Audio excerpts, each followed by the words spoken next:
В самом центре Харькова, возле исторической колыбели нашего города, расположилась, возможно, одна из самых незаметных площадей. Тысячи горожан ежедневно проезжают ее, в большинстве своем не задумываясь о богатейшей истории этого места. Одна из старейших харьковских площадей, Сергиевская, сегодня свободна от строений и представляет собой оживленный участок проезжей части, связывающий центр с крупными городскими магистралями – улицей Клочковской и Полтавским шляхом. Изначально площадь называлась Базарной или Лопанским базаром. На территории между рекой Лопань и холмом, который сейчас является Университетской горкой, располагались торговые ряды, из-за чего площадь получила название Базарной.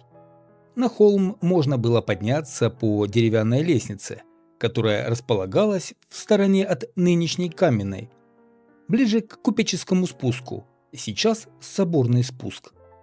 Земли здесь принадлежали поручику Илье Ивановичу Квитке, наследникам губернатора Ивана Дмитриевича Пашкова, а в 1812 году были куплены губернским секретарем Андреем Ивановичем Павловым.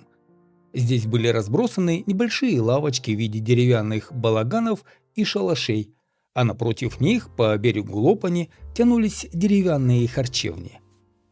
4 раза в неделю здесь происходили торги, на которые съезжались крестьяне из окрестных сел. Позднее, в 20-х годах XIX века, на Лопанском базаре построили деревянный крытый толкучий рынок, который, к сожалению, сгорел в пожаре 1835 года. В результате пожара были уничтожены все строения, каменные лавки, лестница, ведущая на горку. После этого несчастного случая торговые точки с площади, разумеется, убрали. В первой половине XIX столетия были сделаны попытки благоустроить площадь. Приблизительно в это же время построили деревянную лестницу, зигзагом спускавшуюся вниз. Она находилась значительно севернее нынешней.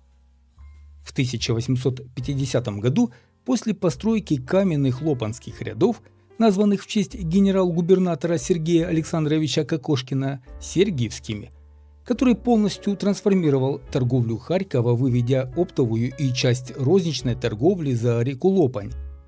Тогда же площадь стала официально именоваться Сергиевская. Сергиевские ряды были построены по проекту архитектора Федора Данилова, а подряд на строительство взял купец второй гильдии Андриан Кузьмич Лукин. После переименования площади возводятся новые торговые ряды, один из которых в 1882 году был передан под первый в Харькове городской музей. Вопрос об основании общедоступного музея в городе был поднят в 1882 году, когда Харьковское историко-филологическое общество во главе с Александром Афанасьевичем Потебней обратилось с просьбой к земляку, известному писателю Данилевскому, ходатайствовать перед Академией художеств о выделении картин для Харькова. Академия художеств пошла навстречу общественности, поставив, однако, необходимым условием уведомить ее о наличии помещений для музея. В связи с этим в ноябре 1882 года для будущего музея был отведен второй этаж Новосергиевского ряда. Городской промышленно-художественный музей открылся 14 декабря 1886 года. В 1920 году музей был преобразован в Музей истории Слободской Украины. Во второй половине XIX века строительство на площади продолжалось. Строения на площади неоднократно горели, поэтому постоянно перестраивались. К оформлению площади приложил руку самый известный харьковский архитектор академик Бекетов. В 1898 году по его проектам были построены часть магазинов и Александро-Невская часовня. Рядом был расположен круглый балаган с панорамой Голгофа, в 1915 году переоборудованный в народный кинематограф «Маяк». На границе с Павловской площадью была построена лучшая в городе гостиница «Гранд-отель», в советское время переименованная в гостиницу «Спартак».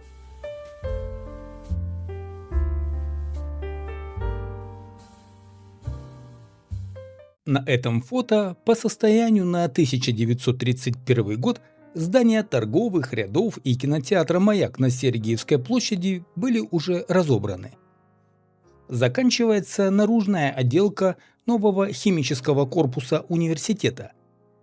Ныне корпус инженерно-педагогической академии. Продолжается строительство центрального универмага. В 1932 году в связи с празднованием 15-летия Октябрьской революции бывшую Сергиевскую площадь переименовали в Пролетарскую в ознаменование того, что на ней в 1917 году проходили митинги и демонстрации рабочих. Пролетарская площадь в годы советской власти изменила свой облик. Берега Лопани были облицованы гранитом, реконструированы трамвайные линии. Заасфальтированы тротуары и проезды, разбит новый сквер, построены пристань и каменная лестница на Университетскую горку.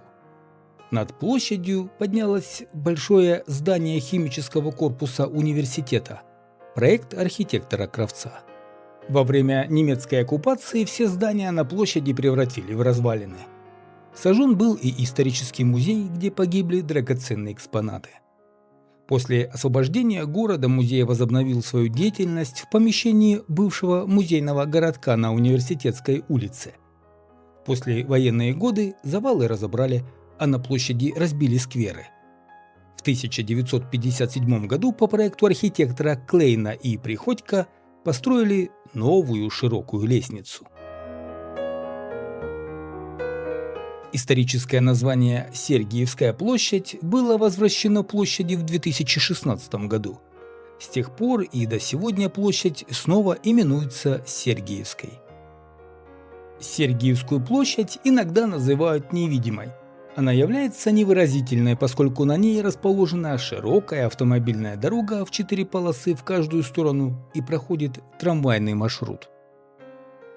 Впредь, проходя по малозаметному скверу возле Университетской горки, спускаясь по лестнице в сторону Полтавского шляха или просто проезжая Сергиевскую площадь на транспорте, вы вспомните о богатой истории столь, на первый взгляд, непримечательного места.